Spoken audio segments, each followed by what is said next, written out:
And Jasper, why then is Erdogan moving these elections forward by a month? And how's he going to persuade Turks to re-elect him for a third time? Well, if the elections had been held in mid-June as scheduled, millions of Turks would then be on holiday far away from their polling stations, and so they won't vote. Now, in these elections, Erdogan needs all the votes he can get. So the polls had to be brought forward. I was surprised that Erdogan didn't choose May the 28th. Instead, he chose May the 14th, because Erdogan needs all the time he can get to turn the economy around. Erdogan compares himself to Adnan Menderes, who won Turkey's first democratic election on May the 14th, 1950. So it seems he's chosen that date for that reason. But Menderes ran in those days as an opposition leader, and he defeated a party that had been in power for 27 years. Now, Erdogan has been in power for 20 years. So again, I'm surprised by his historical reference. These elections are very significant because for the first time since Erdogan's party came to power in November 2002, all the opinion polls say the opposition has a real chance of winning, and it's because inflation is sky high. Well, let's talk a bit more then about the opposition, Jasper. Are there concerns from them that these elections may not be free and fair?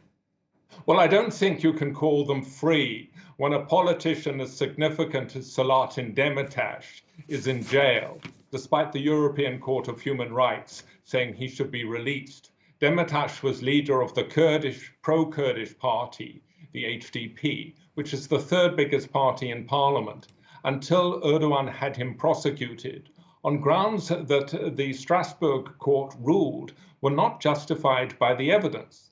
However, Liberals hope that at least the elections can be fair, that votes will be counted as cast. Now, for that, at least three things must happen. First, the opposition must make sure that it monitors every polling station in the country to make sure that no funny things happen. Secondly, election pundits say that to win, the opposition must win big. Pundits say that if the opposition scores thousands or more votes than the government candidate, cheating becomes impossible. And we saw this in the second election in Istanbul in 2019, where the opposition candidate won by 800,000 votes. And that was so big that although he didn't like it, Erdogan had to recognize it. The third factor is, who does the opposition choose to be its presidential candidate?